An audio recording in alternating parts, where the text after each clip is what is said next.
This is some random guy we picked up off the street. He goes by the name of Tyler. Yeah, okay. What's up, y'all? Before you got here, we were having a conversation about fears as a creative, things that hold ourselves back, and things that we could possibly get to the next stratosphere if we were not hung up on XYZ thing. Before you guys came back, him and I were having a conversation about, in short, if he is as confident as he comes off, right? And I'd asked that because I was kind of joking, like, are you always like this? Like, do you ever have any fears? Do you ever have any jitters? Do you ever have any anxieties? And what was your answer? For the most part, no.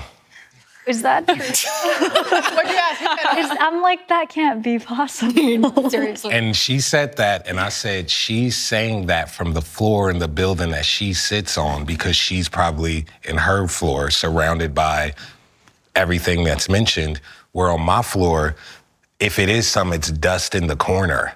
I don't work from that realm. Cause she was like, do you have the jitters right now? Are you nervous? And I'm like, why the would I be? Nobody here has a gun, so what the am I going to be nervous about? Okay, so nobody has a gun, but still, like, when has there been a time where you looked at your creative work and you felt cringe about it? Have you ever experienced the cringe? No, even my old stuff that I'm like not, cause I got famous off of my teenage rough drafts. So like I got on at 18 and this is just us around, talented, but like, you know, you say crazy to make your friends laugh and this and that. And that's what propelled my career. So even looking back at that stuff, while I'm not there with who I am today, I know that's where I was and I meant it. And that was like me at that time. And I'm like, oh, that's cute. It's like looking at your early drawings or whatever. And I don't cringe at it. And even if it's something like, I don't like it, I don't want to listen to it, I still have the same amount of love for it because I know what it is and what it meant at the time. I think the thing is, I'm such a fan of myself and almost so full of myself. And I think in a positive way that like, I'm not judging myself as a critic who doesn't know me way. I know that I want to get better at what I do. I'm a true student of the game for whatever medium I'm in. And I enjoy what I do so much that I can't even look at it in a negative light because it brings me so much joy. What's the part? It was so silent. What you were saying, like, because that's interesting. When was the last time you felt self-conscious? Because this is human. Even if you're a fan of yourself, even if you like your work. I'm not saying that I don't feel ways like that, but I think it's through different filters. So let me give an example. Oh, okay.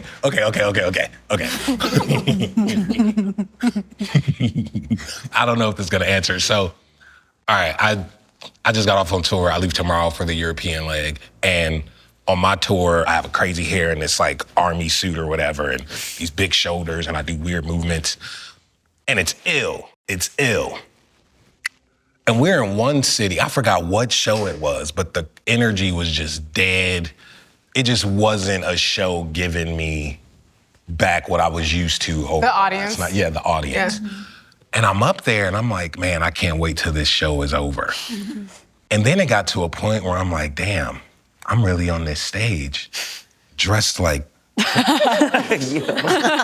I look dumb as Why didn't none of my tell me not to do this? Oh, this is terrible.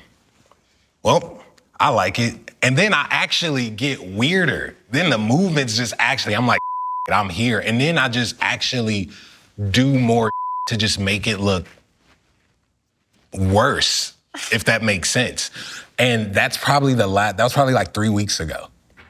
But I look at it as a positive because I kind of like uncomfortableness, like you said. Yeah. Is there any time where your fame is in contradiction or is at odds with your creativity in the work? Because I know you like the work.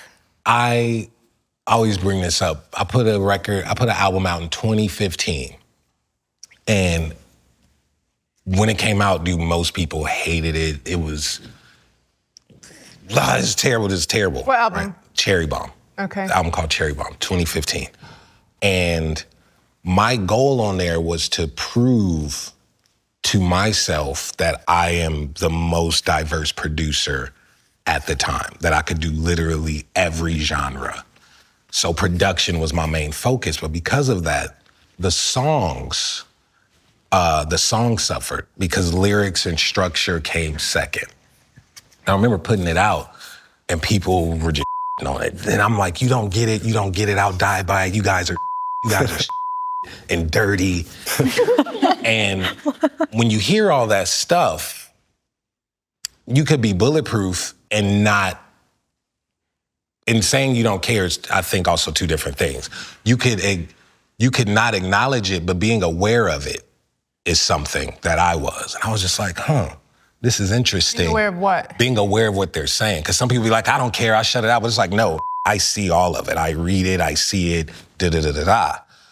But how you acknowledge it, I think, is the important part. So I'm like, hold on. I took a step back and was like, what's the disconnect here? Because these bridges are insane. These chords are crazy. These melodies are crazy. What is it? And it took me a while to realize, like, what is the actual disconnect? Because most people just say whack, whack, whack, but they won't articulate why they dislike something, especially now. So I had to take a time out and be like, okay, what's the disconnect? Okay, what's the difference between the last three things I've did? What's the zeitgeist music? Just trying to really put this together. And it made me say, oh, the songs aren't good. And I don't mean good for them. I'm listening like, oh, I was so lasered in on this specific piece that I didn't see how that affected the whole thing. So because of that, I went back and was like, I need to reteach myself how to write songs. I need to relearn how to write songs. I need to actually sit, what is a hook? What is a chorus? What is structure? What's an outro? What is this and that? And because of that, I went back and studied records that I thought I knew like the back of my hand, songs that have been with me since I could remember remembering, and listen to it in a different way. And the point I'm trying to make is that part of fame, when people are just on your head about something that you hold dear, like the art, it's seen as negative a lot now, but that happening to me was actually one of the greatest things that could, because it made me dive into my skill and my craft more and get out of my own because I was so focused on this one thing and start looking at the bigger picture of things. And that not only helped the art, but like in life, like, oh, you'll be mad at some for 2 days and then I have to pull back and be like, wait, that doesn't even matter. I should this whole relationship over this and that. So I think that's one thing that contradicted at first, and then I'm grateful for because I came out on the other side of it and saw a positive in it. Mm-hmm. Okay. Do you think you'd still be making music if you hadn't popped off at 18? What if you were still like 34, grinding it out, and you really hadn't seen like the fruits of your labor yet? Definitely would still be making music in some way, shape, or form. Probably not obviously in the same way, but that for me is not just looked at as a hobby. Like, I didn't really play with toys as a kid. I like CDs. So I loved it when my mom's like, we're going to so-and-so house. I would love going there because then I'll just sit in their CD collection and just read the credits. Like, that was the greatest thing for me.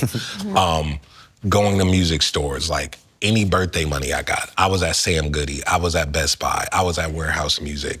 I love music so much. More than any girl I dated, they know. And I've told them, like, I like you, but you will never get You're like, in I'm married front to of the game. music, like, ever. And my mom told me the other day, she was like, that one girl, she was nice, but she just couldn't understand that. My mom was like, I'll never get in front of the music for you. And like, it's a real thing. So me making music would be forever. I'm going to be 80 years old in a diaper. Like,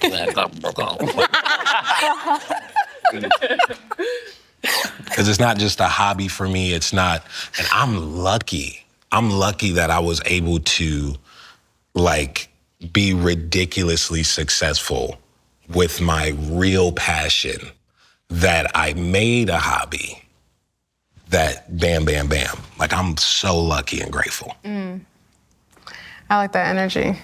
Gratitude is key. Okay, I want to open things up to the flow. And I'm going to step into the Q&A portion, and I really want you guys to, Tyler too, I want you guys to really be able to speak freely to each other. I'm here just kind of as support if you need me, but each of them have a question that they want to ask you. We're going to try to get through as many of them as possible. Good thing. So Izzy, you know your question? Yeah. Okay, go for it. My name's Izzy. My friends call me Izzy, but my mom calls me Isaac. I'm a dancer and movement artist from Queens, New York. I just booked a residency in Vegas. I leave like in 2 weeks, but it's like my first long-term project. I'm usually like short-term projects, but it's like award shows or music videos or campaigns. It's like a week project, but it's the first time it's like a long-term one. And I know the performance quality they expect is like high every single night that we'll be doing it. So I was just questioning like how to maintain creative stamina and energy, like to just deliver a show every night and not just go through it, but like to actually bring something, because people are coming to see me and like, I want to make each show good. I mean, I've been heard calm down, chill my whole life. So I'm just naturally turned. But like I'm 34 now. So I'm on stage for 90 minutes by myself, moving non-stop. Till the first minute to the last minute, no one else on stage, just me. And luckily I only drink water. I don't drink alcohol, I don't smoke or nothing. But I try to stay physical throughout even my downtime. So like riding my bike as much as I can, going on walks. I was talking to someone out there and it was like, people don't walk in Los Angeles. I was like, I do. Like, we'll park our cars somewhere and we'll go walk to the store or whatever, or the movies or da-da-da. Like, you gotta also keep that up as much as possible. We was in Miami, we was in Miami. I had a show 2 weeks ago and we had our off day and we went jet skiing and like walk and get sushi and then found this ice cream spot. We eating ice cream and then the homie just walked up and was like, you're it. And you just had a bunch of 30-something-year-olds playing tag for 45 minutes. But you need that. You need that inner child to keep you going, because it works in both ways, physically and the creative standpoint, when you're just like, ooh, what's that? And like that curiosity, both will keep you lit. Yeah. I think you'll be straight. Facts. Good looking. Yes, sir. Kayra. That's it? It's pretty close, yeah. Kayra. Pretty good. I love how I'm the one that was like, make people say it right. And then, no, it's struggling. okay though. All right, you're up next. Okay, yeah. My name is Kayra, but the way to actually pronounce it is Kayra. So that's I've been trying to encourage her to make people pronounce it correctly. Say it again. Kayra. Canada. That's kind of close. Okay, I'll try my best. Something.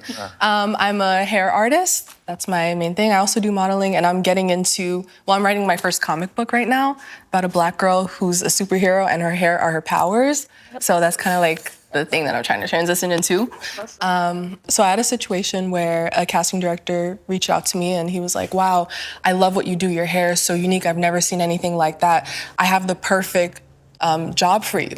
And when he told me the job, it had to do with a toy brand. And I felt like he kind of misinterpreted my art for something more juvenile.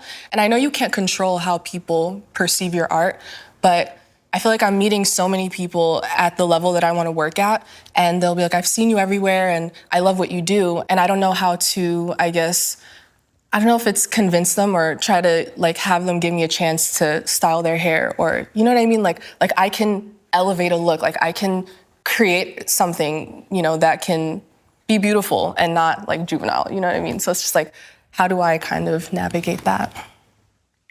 Just from how I live my life, it'd be the most random things that has gotten me to doors that I wanted to get to, but it wasn't the path that I specifically had envisioned. Like, I'm a easy pivoter. Like, I pivot. Something I get bad news or something. I'm like, all right, new game plan. What's plan B? Like, I'll be sad or think about it later. And sometimes, bro, those be the greatest things that ever happened. So hopefully in the future we see something in a different medium like that pertaining to you. Mm-hmm. Two, I don't know if this is gonna answer your question, but when I first came out with music, folks just thought that it was just like, he was like, why do people like him folks just thought it was rap, just the raps or whatever. But like, I was producing the music, I was designing the stuff. I was 18, basically running a label. But some folks didn't know that. So on my album from 2017, the one after the one that everyone hated and didn't realize my focus was the production and music side, I remember that was the first album I put on the cover to let people know all songs written, produced, and arranged by me. You have to tell people who you are. You have to let them know who you are. And I remember putting that on the cover, and not fast, but the conversation slowly started changing a bit. Then my next album from 2019, I put that on the cover. And the conversation, just seeing that, all songs written, produced by that guy, oh, I thought he was just a rap. Now they're subconsciously listening to the production in a different way now because I let them know that. Now, when people are talking about the album or reviewing it or this and that, I don't like his raps, but the production's great. Oh, I don't like his production, but I love his pockets when he does this. Now they're looking at me in a different dimension. And because of that, now the handshakes in public and the compliments I get have a different weight to them because now they're familiar. It's a distinction. It's a distinction now because I let them know, hey, by the way, bam, bam, bam. Now on my Instagram, and this is years ago, it's not just, me looking cool in the light, skin glowing, cute stuff, da, da, da. No, let me put a video up of me playing that synth solo or like the piano or the drum, like show them like, by the way, this is what I do. This is the real deal thing that I do. Giving them all the context of like why you're you is important. And I don't know what that is. I don't know how you do that in your way, but I remember doing that for me helped slowly change how people who was familiar with my work seen it. And it like how you market yourself, what you post, how you post it, how you talk about it, what you really do. And some people post like my brain's farting, I'm glitching.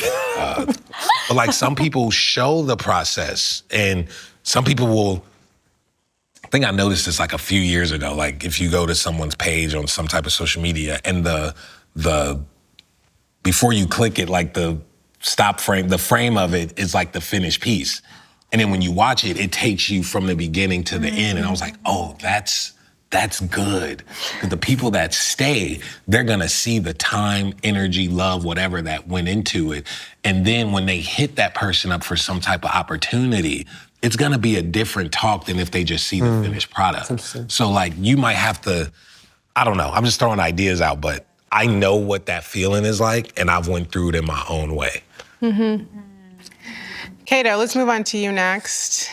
Yeah, sure. I was kind of thinking about what you were saying then, and it kind of made me think of another question. I'm a maker, I make things, I make paintings.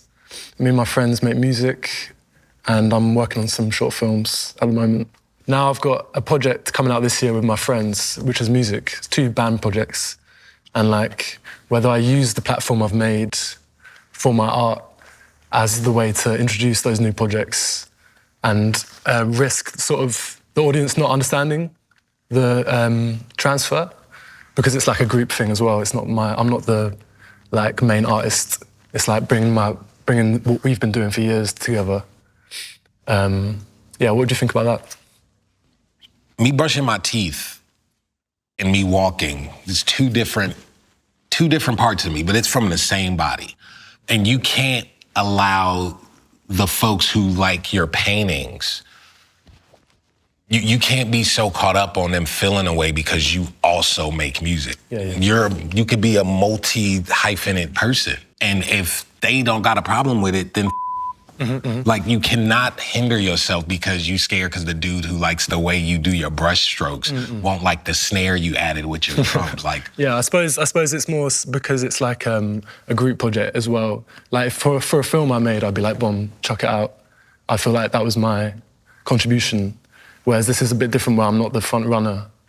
So I suppose that's why it's a bit different. Oh, put that out, bro. Yeah, like, yeah. I have folks who, it was I was here 2 weeks ago and an older woman came up. She looked so ill and she was like, yo, I love the bedding that you did with Parachute. I'm not too familiar with your music, but your bedding and the color palette you use in your clothes, I love it. And I was so excited. I was so excited about that because something that I did that was very specific, like bedding and pillows, somehow made it to her. And I'm not gonna sit there, oh, you don't like my music. I do so many things. There's people who like the clothes and stuff I make that don't give a about my music. And it's folks who love my music who just wanna wear sweats and white tees. They don't wanna dress like a Crayola box all the time. And that's okay. And the people who love your painting, I don't think they're gonna like your paintings any less because for sure. you also do music with your boys. Like, Yeah. And if they got a problem with it, Okay, Trinity, I want to speak to you, or I want you to speak to us, rather. Hi. So basically, I'm a skateboarder. So my biggest thing is I'm afraid to get hurt. You know, like I really want to do this trick, and I know there's like a big risk of me getting hurt. But if I land it, everyone's gonna like it, and that's gonna be the one. But then what if I land it and then they don't like it? You know, so I feel like my biggest thing is a lot of the time I seek validation from other people, whether it's trying to make my family proud, whether it's trying to impress my friends or, you know, posting stuff online. And I know like you always talk about like, you know, not caring what people think and stuff like that. But I feel like in real life, it's hard to really not care what people think. Like, you know, yes, everyone's always gonna have an opinion on you, but it's like you want, like you said, that instant gratification. So I guess my question was like, how did you like stop seeking validation from other people? How did you start trusting yourself and your work and what you like? And especially like when you were first starting out, basically, like how did you just get that confidence? The best thing to try to do is always put you first and make these things for you first. Because at the end of the day, when you go home and you in the room by yourself, do you like it? I be rewatching my skate hips 50 times. I post on my story, I be rewatching my story like, I hit that. That's what you gotta do. Cause sometimes, bro, like I don't know too much about basketball, but from my friends and the stuff they tell me, they'll be like, oh yeah, so-and-so, one of the greatest players ever. And I'm like, okay, cool. Does he have the highest stats? And they'll be like, not really. I'm like, wait, what? And he was like, but he has swag and confidence and he loved himself in the way he was doing it so much that it just bled out. And that's why people gravitated to him compared to so-and-so who's technically has all the stats, has all the things, but he just ain't have no swag. So like, he just was just a blob of human that could shoot a ball. And I'm like, oh, snaps. I feel like you could put that in any medium, whether it's music, painting, skateboarding, all types of stuff. So like the way you just lit up when you was like, I be rewatching, you need to be on that type of time all the time because the people who might not give you that instant gratification at first might end up being attracted to that. Yeah. And then that could be the way to funnel where they be like, actually, she low-key fire. And like, bam, you got something right there. Mm-hmm. Issa, let's go to you next. I'm Issa. I'm from New York. I'm from Manhattan. Represent. Yep. Represent. I'm a musician. I produce. I sing. I do like experimental stuff. Also do more traditional stuff. I feel like, okay, I'm working on something right now that feels like it's definitely like diverged from what's out, that I have like an EP. And I'm constantly like reminding myself like, girl, nobody knows who you are. It really doesn't matter. Like at the end of the day, like what you're doing or what like, how you choose to create something new. So I guess because what I'm working on is very much, I don't know, it's like inspired by like that corny era of like Bootsy Collins and like, I don't know, like those songs and love songs in the 70s. You said that what era? Corny? Did I say corny? Yeah, why'd you call it corny? Because corny is good. Because corny is like... Well, why is that corny? Because it's like, hey, baby, like, I don't know. It's like... What's corny about it? By the way, I take offense because I love Bootsy and Parliament and like George Clinton. No, So I was like, No, I love all of that. Like what I'm making is inspired by that. I think there is kind of like a campiness to it because it's so like unabashedly itself and like vulnerable. And so maybe the right word is more like vulnerable. Yeah, that's what it and sounds like. tasteful. Yeah. I guess corny is like the branding of it. But so my bad. Shout out to Bootsy. Love you. But has there been a time where the vision for what you have is bigger than maybe like the means or like the resources that you have available to you? And if so, like, how did you push past that, if that's something that you faced? Good question. Don't say words like that when you're talking about what you working on.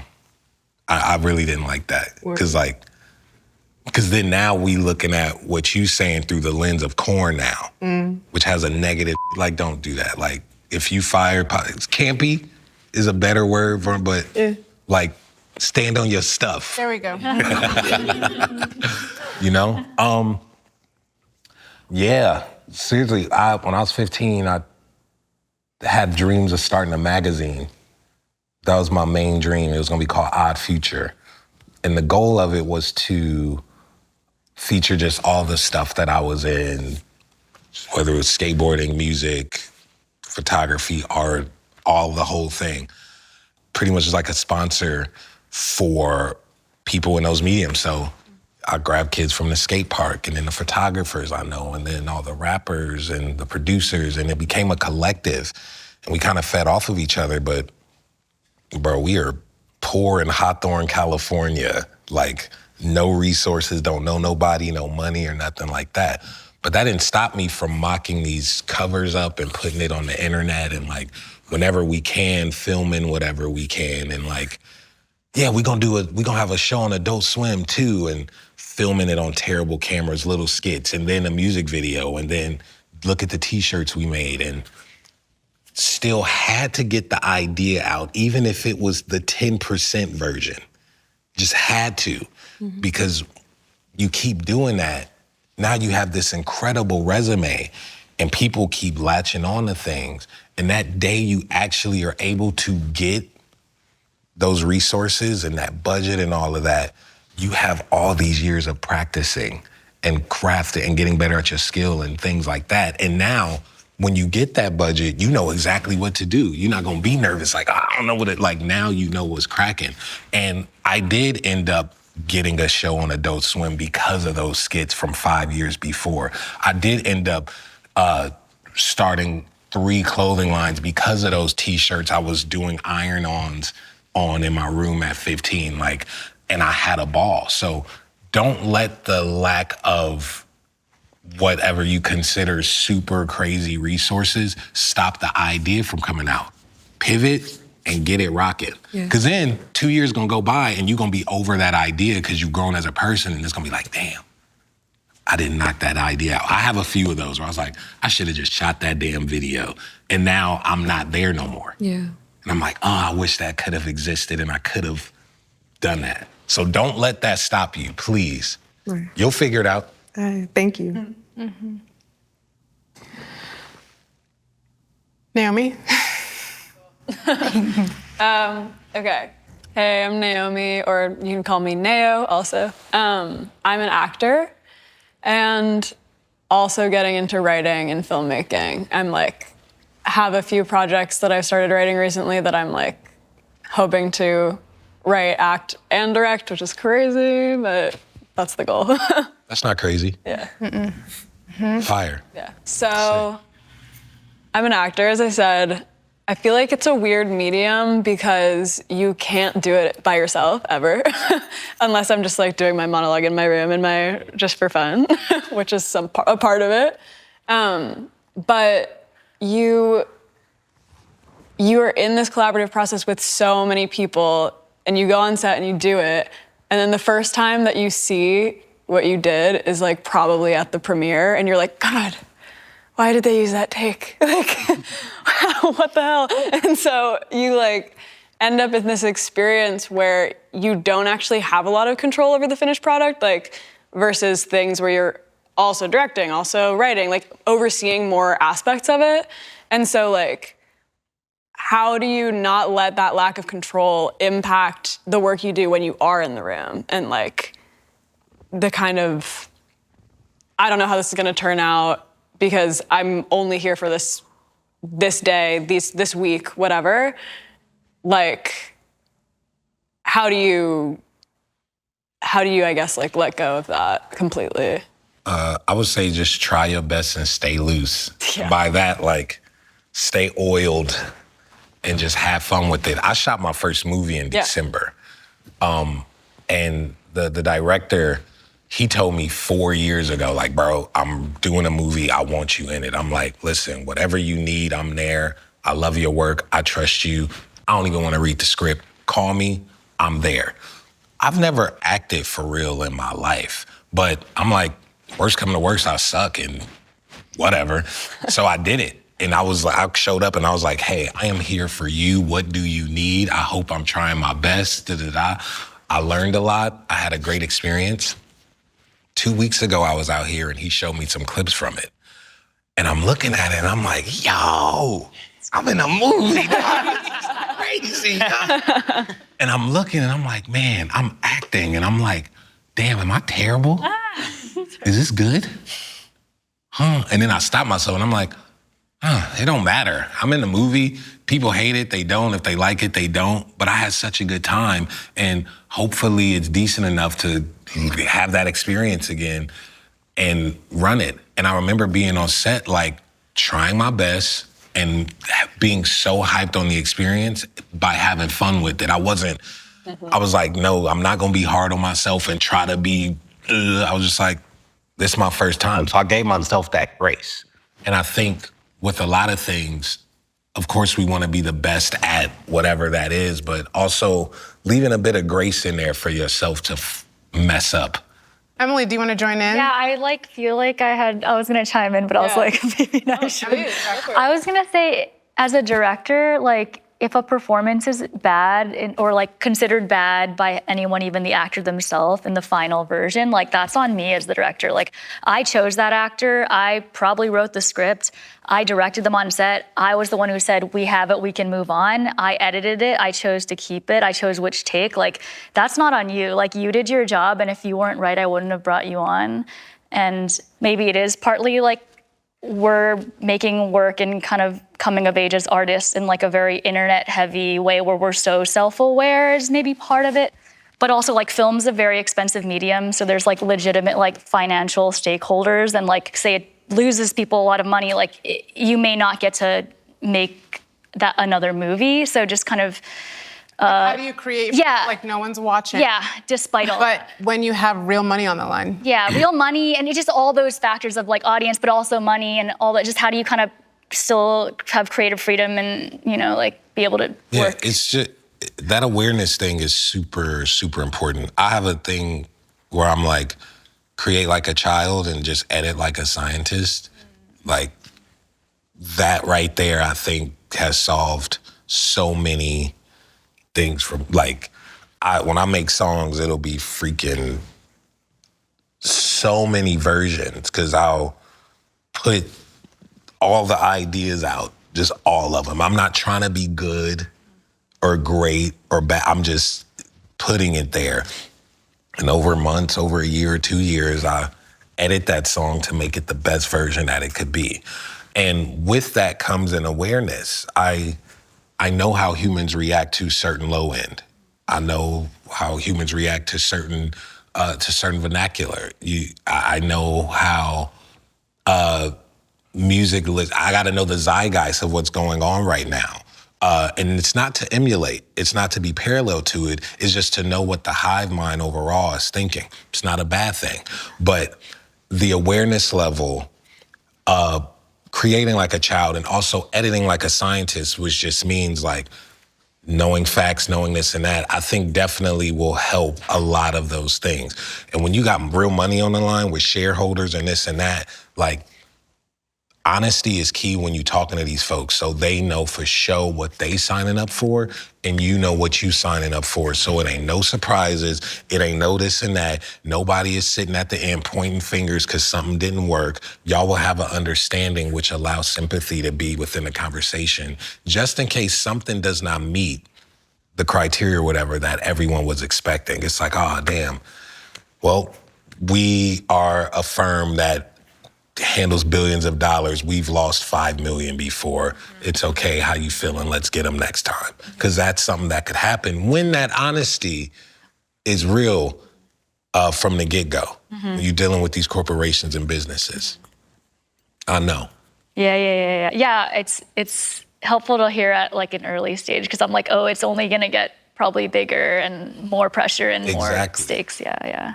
And you got, even the fact that you're super aware of that now, like, you'll be straight. Okay. You'll be straight. Thanks. Joelle, let's hear from you. Hi. So sudden. So my question, I've been in my field for about a decade. I started when I was really, really young, but I started going into this specific avenue of doing like editorial stuff maybe about 2 years ago. And I have found myself kind of stuck in this position of being like a supporting artist, like, assistant artist or whatever the case may be. So I was wondering how you were able to build up like the team or the network or just like the public perception of switching your career from being like an opener, like a supporting role, to being like the main feature in the projects that you take on and being seen as like a leader in what you do. Our first tour was 2011, and it was us. No openers. No, we didn't open for no one. It was just me and my crew, our feature. It was just us. And in 2013, we opened for Eminem at a few stadiums in Europe. And in 2015, it was an artist that asked me to open up for him. It was either 2014 or 2015, asked me to open up for him. And when I got that opportunity, I remember saying to myself, let's do it, with so much excitement. I didn't look at it as like, I was like, they're never going to forget seeing me this early in my career. And just like how I put the thing on the cover to let people know who I am, you got to continue to find ways to let people know who you are and shine that light on yourself so people could be like, whoa, what's that over there? And sometimes, bro, that's just marketing. That's just to write one song. That's image. Bro, it's so many folks out there that make trash music, but they look cool. So we just keep giving them passes because it's like da-da-da. And that's fire. And there's some people who like might be in the cut, might not have a public perception or persona or like footprint, whatever the word is, but that music just hit crazy because it just hit at the right time. So I think you gotta really take a step back and be like, okay, what's this and that? Or your next opportunity, like, these people gonna leave here talking about what I just did on stage. Like, you gotta be actually crazy enough to think of something like that. And I didn't want to say the person's name, but I remember that. I'm very curious. Feeling. Oh my God. And I guess sometimes too, I just be looking at like the positives of weird situations like that and was like, yeah. Like if someone, it's people now that I'm headlining, I'm doing 6 shows at Staples Center type stuff. Like it's a big deal. And it's people still to this day that I would be like, you want me to open for you? Say less. Say less, watch this. I want to actually open up the question to the entire group, taking your fears out to dinner. And if you sat them down, what would they say? In a non-hostile environment, right? That's the idea of them being out to dinner, is that they're not supposed to be yoking you up at dinner, right? So does anybody else want to share? Reese? I'm Reese. I'm a VHS cinematographer, social butterfly, extrovert, always trying to vibe. Yeah, that's it. And Reese, where are you from? I'm from Jersey. Jersey. Jersey. It's weird because when it comes to the things I make, I'm like so 10 toes about that. I'm doing something that I haven't seen be done before successfully around me. Can I take a break real quick to give Tyler context? So she's the first person in her family to pursue a creative career at all. Am I saying that right? Yeah, I mean, my dad is like pursuing a creative career, but it was like later on in my life. Like it's like when I already got to college. But like everyone else in my family, like I'm pretty much consistently getting like some sort of pushback or some sort of explaining myself. I'm definitely allowed and always been able to be creative. And I went to college with kids they're in the school of business, and I'm here for film, and they're telling me I wanted to be in film, but my mom told me no. Like I definitely was nurtured in a way of I can go and do what I want to do. But it's like he was the only one that understood.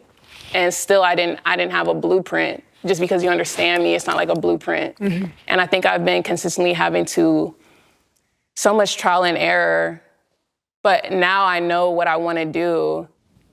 I'm a VHS cinematographer, and I'm 10 toes about building this archive and not being erased and using archival pieces to build archival work. And, you know, a director is gonna put me in that corner of like, you could do BTS because they don't want to film the thing with the VHS, you feel me? And it's like figuring out how do I put myself where I see myself? The fear is just the unknown of like, will I be able to establish what I love the way I think it deserves to be established? That's the only fear, because I know it's hard. I know it's iconic. I know it's fire. So will they get it? And will I be able to get it where it needs to go? It's the only fear. That was sweet to hear. Granted, I am too the first in my family to be something. So I know that feeling of not having a blueprint, but it's just that feeling inside where you just like, I know what I need to do. And you cannot lose that spark at all, because like you have to be the trailblazer. You have to be the one to go west for the gold. You know gold is there, and you got to walk your from Vermont all the way to the goddamn Nevada, California mines and all that, because you know that gold is there, and you got to be okay with looking crazy. Like you have to be okay with looking like a psychopath when you say this stuff. And the same way you stand 10 toes down on the art, you got to do that with every version of it. Like, trust me, I came out, my first real video, I'm on the phone with folks and I'm like, listen, it's gonna be black and white. Here's the treatment. I'm gonna be sitting on this stool. I'm gonna eat a roach and I'm gonna hang myself. And people were like, bro, what? And that thing changed the landscape of so much stuff. And I stood 10 toes down on it. And you have to do that, because you cannot allow yourself to form and get claymationed into the people that is at that business school wishing that they was in the position that you're in. You just cannot, bro. And you never know who's looking. I tell people that all the time, especially all of y'all. Like, when y'all post up, dude, I found his furniture stuff ran on some, I forgot what site it was. It wasn't even Instagram or nothing. I saw it on something random. And I was like, who is this? Looked this stuff up and bought a mirror from you, what was that, 2017? Yeah. 26. Customers overall. Bro, I swear. And I was like, this is incredible. And like, he didn't know I was in LA in my house eating sushi. Like, damn, this is nice. We're chilling. You never know who is looking at the stuff that y'all put out. So you should actually look at how awesome it is that you have no blueprint and that you could lay down the ground to be the first one to do what you're doing. That's how I would look at it. Yeah. Dimithry, let's hear from you, because I like your question. All right. So I just did a museum show, my first one, and I spent like a year working on it. And I know, like, you were mentioning Cherry Bomb before, how like when you dropped it, it sucked. Well, not, it didn't suck. But people, I get it. I'm sorry, but people didn't didn't perceive it well, right? And then you switched it up, and you heard like you were receptive to them, and then made your next album, and then it was perceived very well, and then did the next one. And then my question was basically how, with each album, you switch it up, whether it be like the characters or like the sound of it, right, sonically. And I'm wondering, how did you figure out how to change things to where like now it's at the point where like no matter what you change, it's good. Like how can you continue to do that? Because I feel like as a painter, once you become known for a certain style, they expect that from you over and over. But it feels like you've kind of figured out a way to switch up things so that you can kind of keep the core fan base and keep the reception good after the whole thing with Cherry Bomb. So how were you able to do that? Number one thing, I'm a student. I'm a student of it, like real student of music, color, everything. I love things. And I think that plays a big part in the like, when I'm on to the next thing. I'll get back to that. What you said earlier, make things that's honest to you. The switch ups don't be on some like, oh, I'm a trick them again this time. Like, it's like, no, that's where I'm at in my life, and the music is going to be 110% where I'm at right then and there. And don't get it twisted. Some folks fall off as fans with certain things. Some people don't be rocking with it. But for the folks that fall off that train, new folks come in, and now that's a different generation that's into it, which is such a beautiful thing. So, and with that Cherry Bomb album, I had to learn like, oh, it's not just about the folks that's been there, because even with that album, which I don't say much, new people came. A few new folks came and was like, huh, what is this mess? I like it. And I'm over here like, damn, but and it took me a while to be like, oh, just because a few folks like, you know, leave the back of the concert, you still got a few that's just getting in, that were late, that's excited about what just da-da-da. And you can't get hung up on like, I'm lucky that all my favorite artists, all the music they made was so pure that it switched up every 2 years. I'm lucky I had Ye, I'm lucky I had Pharrell, I'm lucky I had Outkast. I'm lucky I had these people that like, oh, this where you at in life? Well, I like your style and taste and thoughts, so I'ma tune in, and 9 times out of 10, I'm rocking with it. And you gotta be there, because if you bleed art and you making stuff that is not reflective of where you at right then and there, you gonna keep yourself back and then become stagnant and like be your own lack of a growth spurt. What do you call it?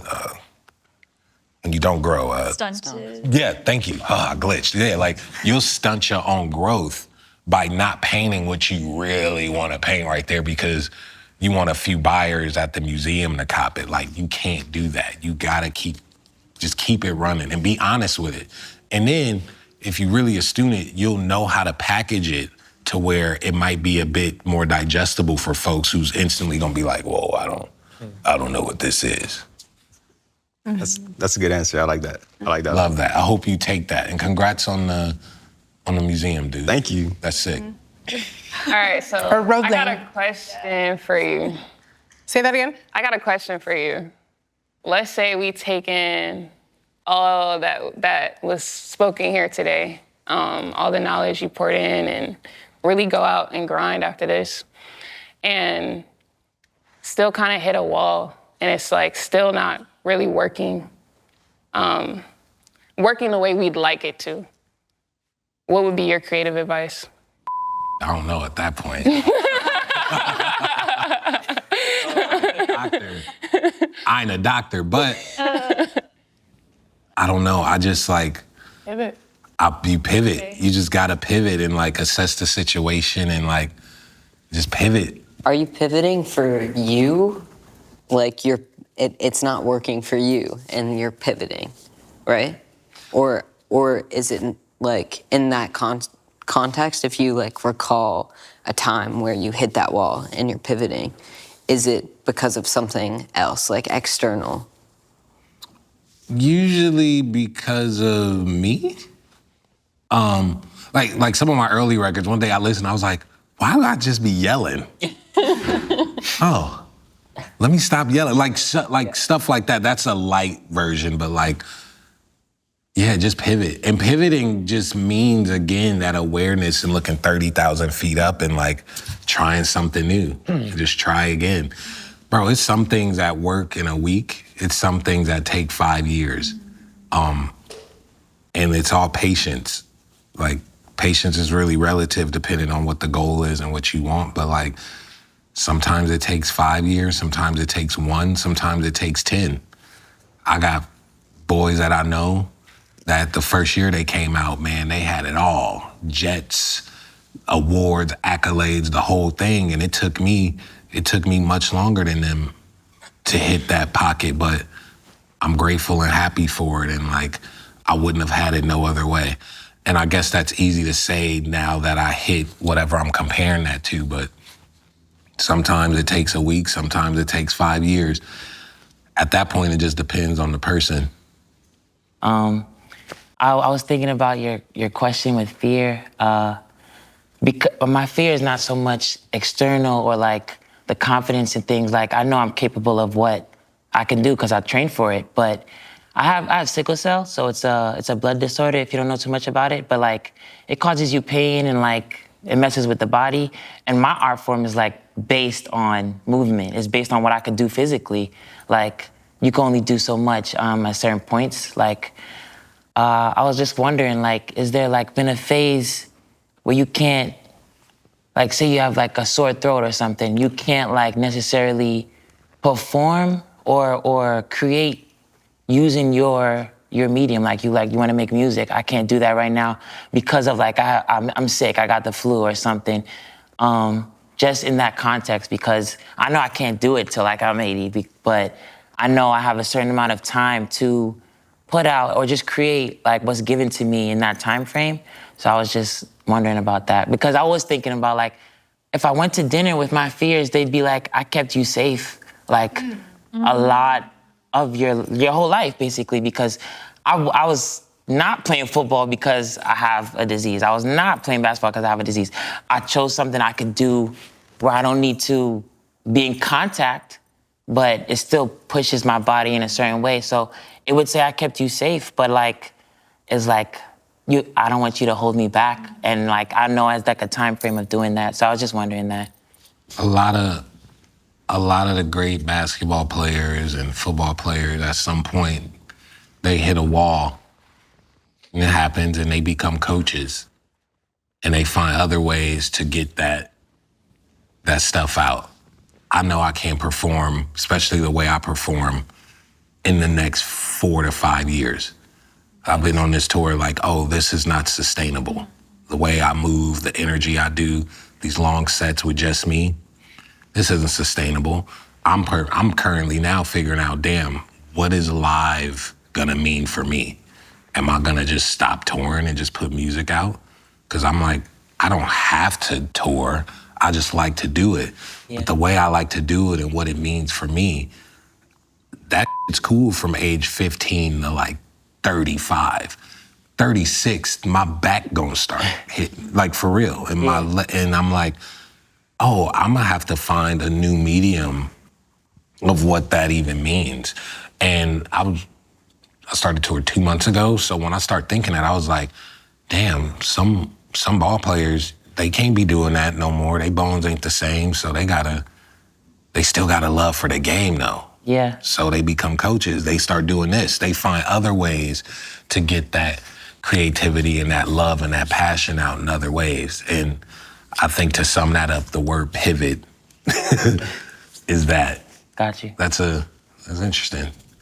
In that thought, I'm wondering if you ever create like with a specific intention, because I know like the meaning of intention is like constantly changing too, just as like, you know, change has multiple forms. But I'm wondering if you ever like go into a project, an album, a world, a design, whatever, with like this intention, is intention and feeling is always first. Yeah. That's why I say I create like a child. Right. Like they don't even, for the most part, know how to articulate in the way that us adults do. They just go off straight up feeling and emotion, and like